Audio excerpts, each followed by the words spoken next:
वोरा दर्पण स्टूडियो। নমস্কার, নিউজ বরাক দর্পণ স্টুডিও থেকে সবাইকে আবার স্বাগত জানাচ্ছি। আজকের গুরুত্বপূর্ণ খবরের সংক্ষিপ্ত হেডলাইন। অসমের বনবাসী পরিবারকে 5,000 কোটি টাকার আবাসন সহায়তা।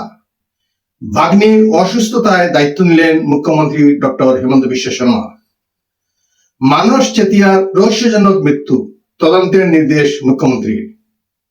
টিপকাই নদীতে নিখোঁজ যুবকের মৃতদেহ উদ্ধার। চামগুড়িতে ফের বন্য হাতির তাণ্ডব।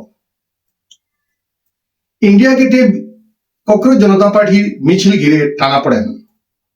প্রধানমন্ত্রীর বাসভবনের আশপাশের 3 বস্তি 6 সপ্তাহের মধ্যে খালি করার নির্দেশ দিল দিল্লি হাইকোর্ট।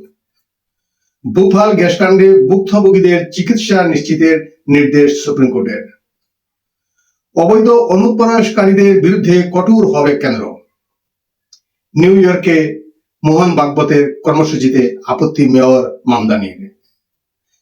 পাকিস্তানের হাসপাতালে ভয়াবহ আগুন, মৃত্যু 15 সদ্যজাতের।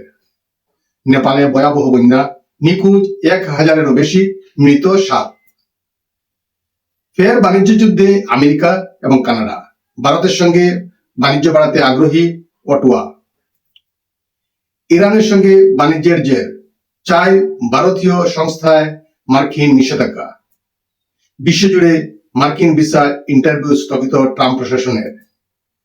ইরানকে সামরিক হামলা নয়, অর্থনৈতিক চাপে দুর্বল করতে চাইছে আমেরিকা।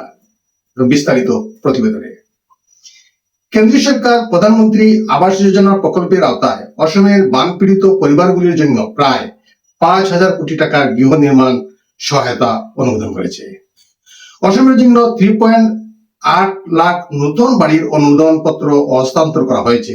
বান পীড়িতদের সুবিধা নিশ্চিত করতে PMAYG সমীক্ষার সময়সীমা আরো 15 দিন বাড়ানো হয়েছে। পাশাপাশি কৃষি উন্নয়নে 832.70 কোটি টাকা এবং কৃষি যান্ত্রিকীকরণ ও উদ্যান পালনের জন্য পৃথক বরাদ্দ দেওয়া হয়েছে। জুরিয়ার ছোট্ট প্রাচী শইকিয়ার অসুস্থতার খবর পেয়ে মুখ্যমন্ত্রী ডক্টর হিমন্ত বিশ্ব শর্মা উদ্বেগ প্রকাশ করেন।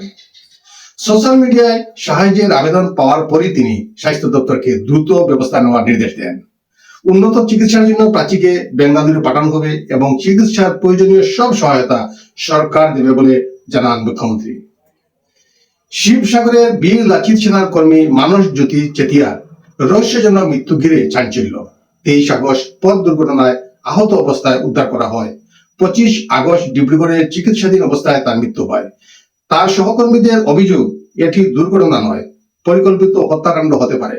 ঘটনায় 10 জন সন্দেহভাজনের নাম উল্লেখ করে FIR দায়ের হয়েছে। মন্ত্রী বিমল বরা ম্যাজিস্ট্রেট পর্যায়ে তদন্তের ঘোষণা করেছেন। মুখ্যমন্ত্রী ডক্টর হিমন্ত বিশ্ব শর্মাও দ্রুত তদন্তের নির্দেশ দিয়েছেন। 15 দিনের মধ্যে তদন্তের রিপোর্ট জমা দিতে বলা হয়েছে। অসমের পর্বতজোড়ার পলাশগুড়ির টিপকাই নদীতে নিখোঁজ যুবক দীপেন হেমবর্মের মৃতদেহ উদ্ধার। মাছ ধরতে গিয়ে নদীতে নিখোঁজ হয়েছিলেন তিনি। বুধবার নদীতে ভাসমান অবস্থায় তার দেহ দেখতে পান মৎস্যজীবীরা। পরে টিপকাই পুলিশ ঘটনাস্থলে পৌঁছে মৃতদেহ উদ্ধার করে।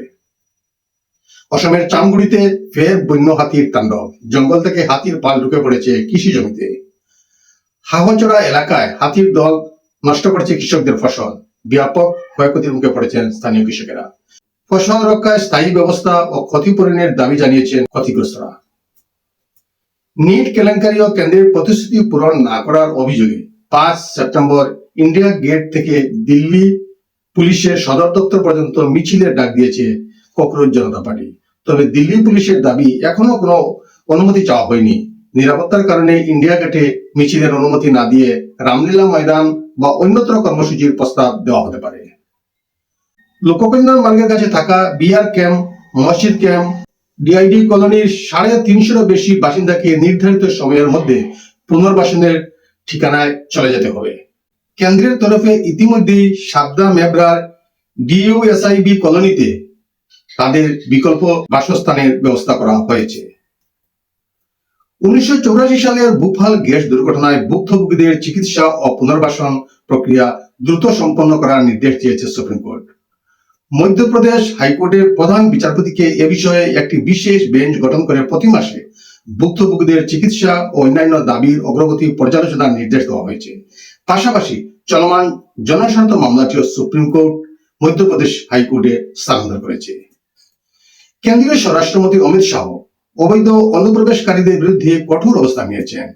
ইন্টেলিজেন্স ব্যুরোয়ের জাতীয় নিরাপত্তা কৌশল সম্মেলনে তিনি বলেন, ভারতে শুধুমাত্র ভারতীয় নাগরিকরাই বসবাসের অধিকার রয়েছে। অবৈধ অনুপ্রবেশ দেশের নিরাপত্তা, অর্থনীতি ও জনসংখ্যার ভারসাম্যের জন্য হুমকি তৈরি করেছে বলে উল্লেখ করে তিনি জানান, সীমান্তবর্তী রাজ্যগুলির সঙ্গে 4 দফা কৌশল গ্রহণ করেছে সরকার।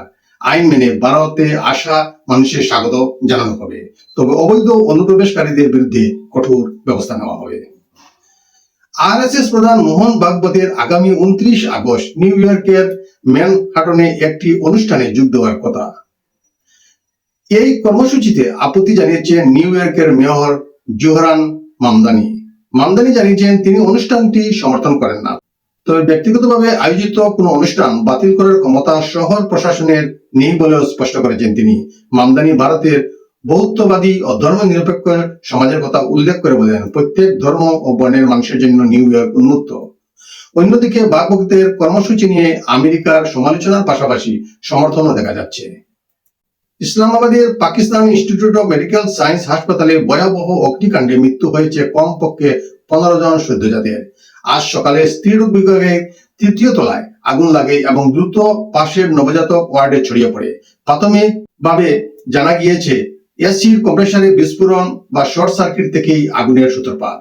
ওই সময় ওয়ার্ডে 16টি শিশু ছিল, মাত্র একজন শিশুকে উদ্ধার করা সম্ভব হয়েছে। দমকলের 6টি ইঞ্জিনের চেষ্টায় আগুন নিয়ন্ত্রণে আসে। ঘটনায় তদন্ত শুরু করেছে কর্তৃপক্ষ। নেপালের রাসুয়া জেলায় ভেটুকুশি নদীতে ভয়াবহ বন্যায় ব্যাপক ধ্বংসযজ্ঞ। টিমুরে ও ছাপ্রবেশী এলাকায় আচমকাই বন্যার জল ঢুকে বহু ঘরবাড়ি, সেতু ও জলবিদ্যুৎ প্রকল্প ক্ষতিগ্রস্ত হয়েছে। এখনো পর্যন্ত 7 জনের মৃত্যুর খবর এবং 1000-এরও বেশি মানুষ ভেসে যাওয়ার খবর পাওয়া গেছে। বহু মানুষ নিখোঁজ। প্রাথমিকভাবে তিব্বতের হিমবাহ বিস্ফোরণের ফলেই জল প্রলয়ের কারণ বলে মনে করা হচ্ছে। আমেরিকার শুল্কের পাল্টা জবাব দিল কানাডা। মার্কিন ইস্পাত, কৃষি যন্ত্রপাতি, দুগ্ধজাত পণ্য সহ বিভিন্ন পণ্য 15 থেকে 50% শুল্ক চাপানোর সিদ্ধান্ত নিয়েছে কানাডা, যা 8 সেপ্টেম্বর থেকে কার্যকর হবে। একই সঙ্গে আমেরিকার উপর নির্ভরতা কমিয়ে ভারত সহ অন্যান্য দেশের সঙ্গে বাণিজ্য বাড়ানোর বার্তা দিয়েছে কানাডা। ঘটনাচক্রে ভারতের অর্থমন্ত্রী নির্মলা সীতারামন বর্তমানে কানাডায় রয়েছেন এবং কানাডার অর্থমন্ত্রীর সঙ্গে তার বৈঠক হওয়ার কথা। ইরানের সঙ্গে বাণিজ্যিক সম্পর্ক রাখার অভিযোগে 4টি ভারতীয় সংস্থা ও 3 জন ভারতীয় নাগরিকের বিরুদ্ধে নিষেধাজ্ঞা জারি করেছে ট্রাম্প প্রশাসন। মার্কিন অর্থ দপ্তরের দাবি, এই সংস্থাগুলি ইরানি পেট্রোলিয়াম পণ্য আমদানির সঙ্গে যুক্ত ছিল। ইরানের অর্থনীতির উপর চাপ বাড়াতেই এই পদক্ষেপ বলে জানিয়েছে ওয়াশিংটন। একই সঙ্গে ইরানের সাথে আর্থিক সম্পর্ক রাখা অন্য দেশ ও সংস্থাকে সতর্ক করেছে আমেরিকা। ফলে ইরান আমেরিকা সংঘাতের মধ্যে নতুন করে বাড়লো অর্থনৈতিক উত্তেজনা।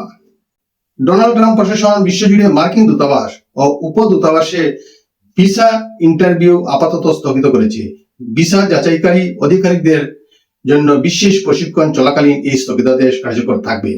কবে থেকে আবার ইন্টারভিউ শুরু হবে তা এখনো জানানো হয়নি। আবেদনকারীদের ইমেইলের মাধ্যমে বিষয়টি জানানো হচ্ছে।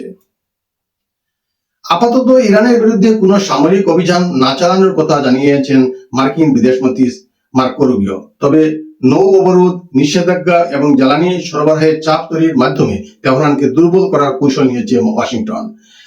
মার্কিন দাবি, নৌ অবরোধের কারণে ইরানের প্রধান তেল রপ্তানিকারক দ্বীপ খার্গে ট্যাঙ্কারের আনাগোনা কমেছে। ইরানকে আর্থিকভাবে দুর্বল করে তার পারমাণবিক কর্মসূচি বন্ধ করাই ট্রাম্প প্রশাসনের অন্যতম লক্ষ্য।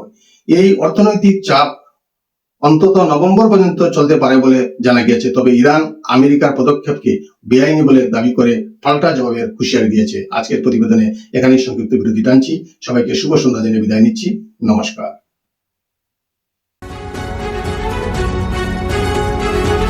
নিউজ বরাক দর্পণ স্টুডিও।